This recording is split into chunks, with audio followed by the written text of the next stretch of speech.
Hey everybody, it's Tripl-L. I just finished recording Dan Machi. It was a good episode. I had good things to say about the adaptation, and now we're in Irregular of Magic High School episode 2.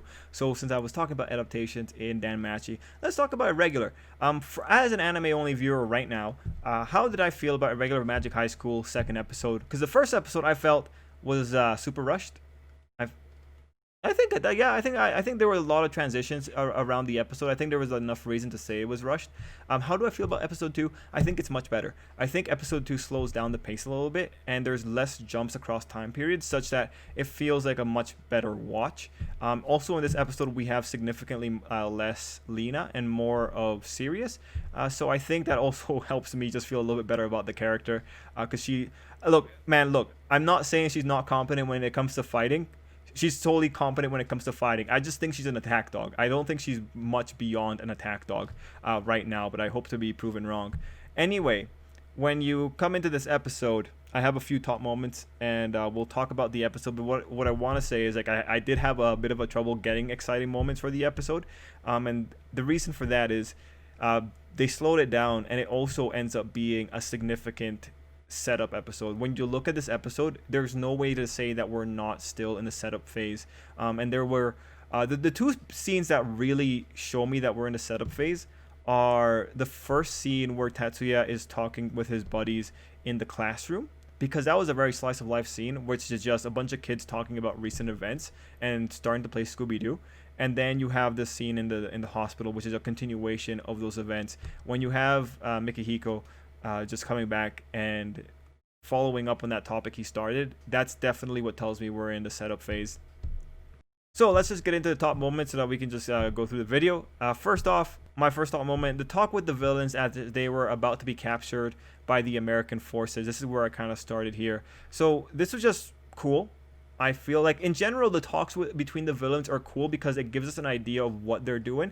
Like, you know, in the first talk you have the sense like, oh, okay, so they're thinking that there's another factor that's involved, maybe it's willpower or something like that. So like, we still don't know what they're doing, but they're experimenting. And then when you have the actual battle with them, as they're about to be captured in their talk, we take away that the guy that Sirius was most likely going after is probably fine because of the trajectory altering magic. We know that they can use they can cast magic without the CADs. I think overall this is just really good stuff. We know that people are being overpowered here. We know that something's happening that's empowering people. Just in general with the villains, I think having their talks is valuable because it helps us further understand what exactly they're doing.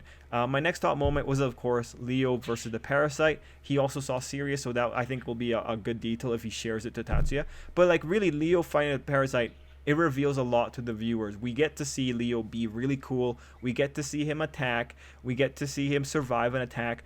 We get to see him like hit it hard enough that he knows they're built like a brick.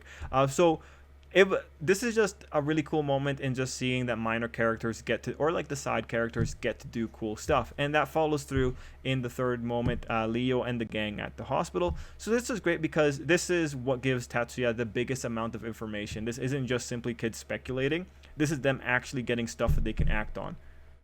And I also really enjoyed that we had to talk about supernatural creatures and how supernatural creatures apply in this particular world. So that was also really cool. In terms of world building, that was a really epic, awesome moment. And it was cool in this moment to see our spirit user be useful. It was cool to see him give us new trivia about ethereal bodies. Oh my gosh, they love ethereal bodies. I talk about ethereal bodies to them all the time. Anyway, my fourth thought moment was seeing Leo's low-key super awesome endurance. I think this was a really tender moment in general.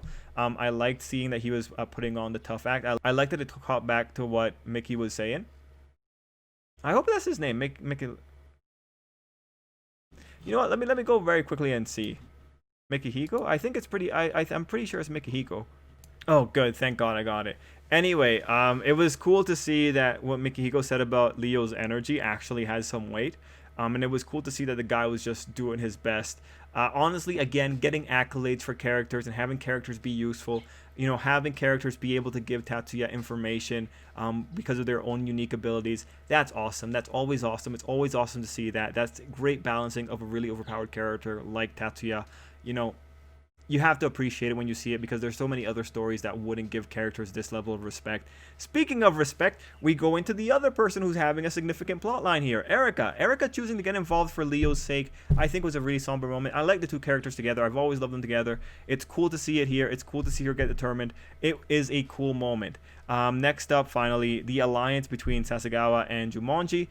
This is just, again, another thing that tells you we're in setup when you have two bigwigs saying, like, hey, we need to work together because these people are attacking my people. They're attacking only magicians. And it's interesting because we have the whole humanist problem in the background.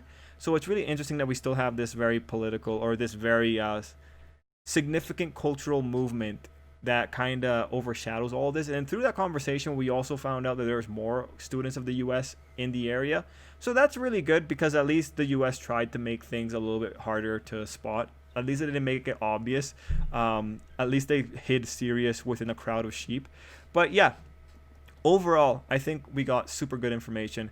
I'm really happy here, and I'm actually really interested to see how this alliance between the two families goes, just with how Tatsuya gets involved in it, because I wonder what kind of battle that will lead into if we have significant forces of well, with Tatsuya involved, like there's three main families getting involved here. Is Erica one of the main I don't remember.